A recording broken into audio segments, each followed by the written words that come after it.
कोमल चिड़िया की माँ उसे जन्म देते ही मर गई थी।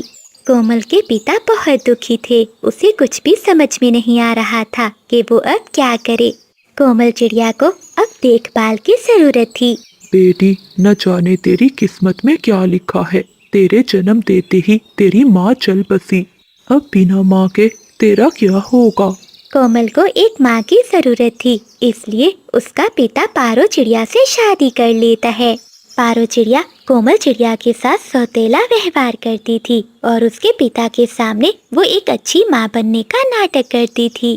कोमल चिड़िया इसी तरह बड़ी होने लगी। पारो चिड़िया के अपने दो बच्चे होते हैं, एक बेटा और एक बेटी। वो अपने बच्चों को तो पेट भरकर भोजन देती है और कोमल को थोड़ा सा भोजन देती थी।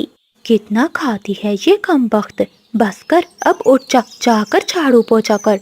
बस अभी करती हूँ माँ। छोटी उम्र में ही कोमल चिड़िया अपने घर के सारे काम करने लगी। ऐसे ही कई साल बीत जाते हैं। पारो, हमारी दोनों बेटियां अब बड़ी हो गई हैं। मैंने कोमल के लिए एक चिड़ा देखा है, वो बहुत अमीर है। हमने तो जैसे तैसे दिन गुजार लिए, लेकिन मैं चाहता हूँ कि हमारी बेटियां अच्छी जिंदगी गुजारें।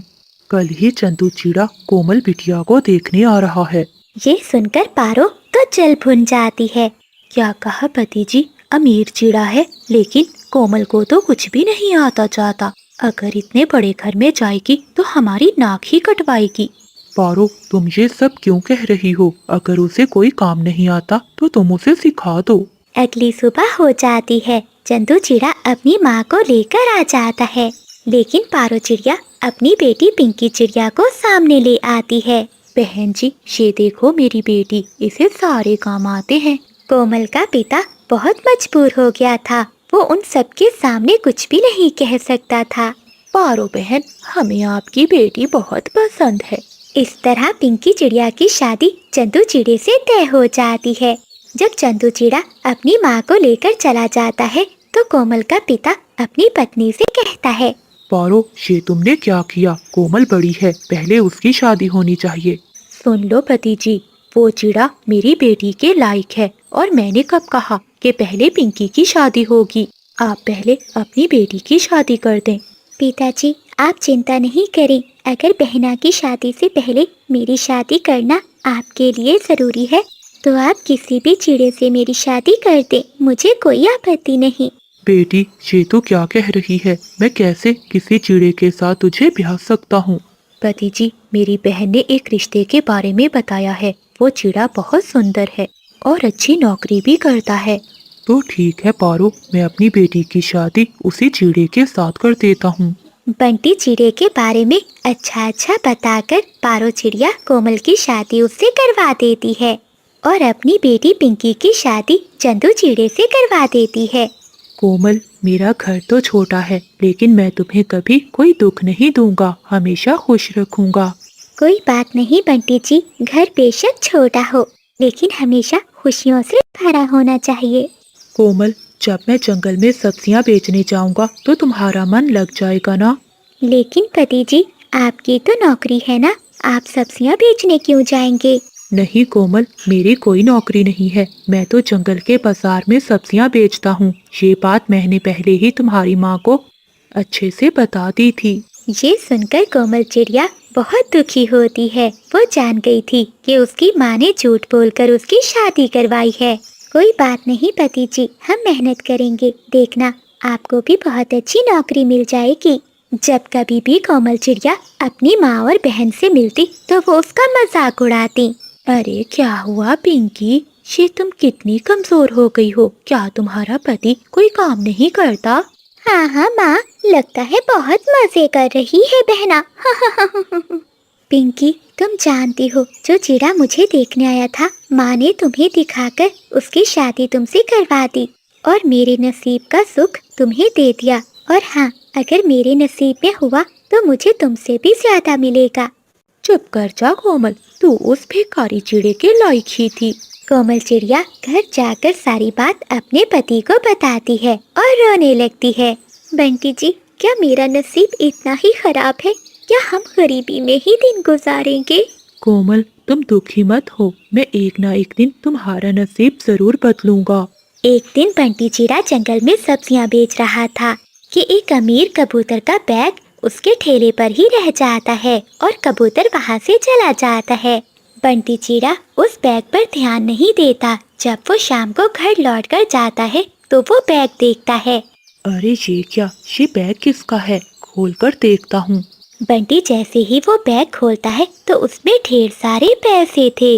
वो बैग लेकर अपने घर में जाता है। कोमल, ये देखो, लगता है किसी का बैग मेरे ठेले पर ही छूट गया है। पति जी, आपको ये बैग लौटा देना चाहिए। हो सकता है जिसका बैग हो उसे इन पैसों की जरूरत हो। हाँ कोमल, मैं कल ही ऐसा करूँगा। अगले दिन बंटी चिड़ा उसी जगह पर अपना ठेला लगाए इंतजार करता रहता है। तभी वहाँ उसे वही कबूतर आता हुआ दिखाई देता है। चाचा कबूतर जी, मैं आपका कई दिनों से इंतजार कर रहा था। ये आपका पैसों से भरा हुआ बैग मेरे ठेले पर ही रह गया था। चिड़े, मुझे तो लगा था कि तुम ये बैग लेकर भाग जाओगे। नहीं कबूतर चाचा जी, मुझे बेईमानी नहीं आती। बेटा, तुम्हारे जैसे ईमानदार पक्षी न जाने आजकल कहाँ मिलते हैं। मुझे तुम जैसे पक्षी की ही जरूरत थी। क्या तुम मेरे यहाँ नौकरी करोगे? ये लो मेरा पता, कल इस पते पर आ जाना। अगली सुबह बंटी चिड़ा कबूतर चाचा के बताए हुए पते पर पहुंच जाता है। मुझे बहुत अच्छा लगा बंटी कि तुम यहाँ आए। जानते हो, मेरी कोई भी संतान नहीं है। मैं चाहता हूँ कि तुम मेरे साथ मेरे बिजनेस में काम करो। मेरी बहुत बड़ी कंपनी है। तुम्हें अब सब्जी बेचने की कोई जरूरत नहीं है। आज से तुम यही मेरे घर में रहोगे। लेकिन चाचा जी, घर पर मेरी पत्नी अकेली रह जाएगी।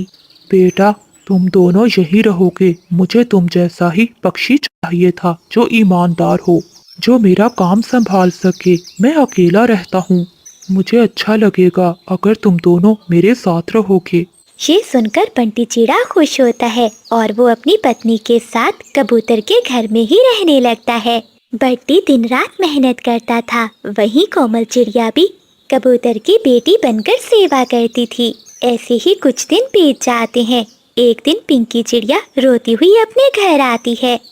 माँ, मेरे पति जुए में अपना घर, जेवर सब कुछ हार चुके हैं। अब हमारा क्या होगा? हाय मेरी बच्ची, मैंने तो अमीर चिड़ा समझकर तेरी शादी की थी। मुझे क्या पता था वो ऐसा ज्वारी पक्षी निकलेगा। काश मैंने उस समय उस कोमल की शादी ही करवा दी होती। बंटी और कोमल, जिस तरह से तुमने मेरे काम को का तो यही काम है। अभी कल ही उसके पति ने बुलबुल के घर से दाना चुराया था। ऐसी बारिश में भोजन मिलना बहुत मुश्किल है। ये तो शुक्र है मैंने पहले ही भोजन जमा कर रखा है। तुम चलो मेरे साथ, मेरे घर चलो, मैं तुम्हें भोजन देता हूँ। फिर चीकू तोता कोमल चिड़िया को अपने साथ अपने घर में ले जाता है। चलो चिड़िया बहन, ये मीठे फल तुम ले जाओ। अगर तुम्हें और जरूरत हो तो और ले जाना। कोमल चिड़िया तोते को धन्यवाद करती है और वहाँ से मीठे फल लेकर चली जाती है। रास्ते में एक भूखी चील चिड़िया को देख लेती है और वो चिड़िया के पीछे उड़ने लगती है। कोमल चिड़िया अपनी जान बचाने के लिए वहाँ से तेजी से उड़ती है। बच गई, आज तो जान बच गई। तभी चिड़िया की नजर सामने बिजली कपी पर जाती है। आज तो इसे सबक सिखाकर ही रहूंगी। ऐसा कहते हुए कोमल चिड़िया बिजली कपी के पास जाती है।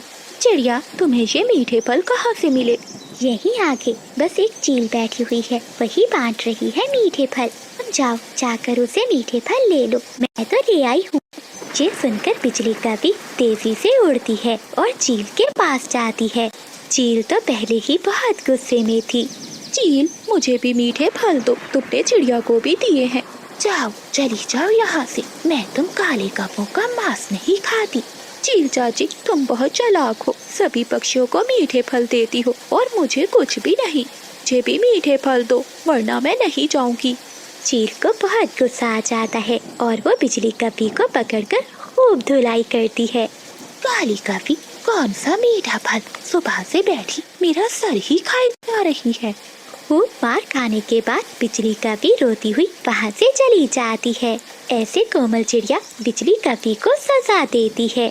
प्यारे दोस्तों, इस कहानी को लाइक, चैनल को सब्सक्राइब और अपने दोस्तों के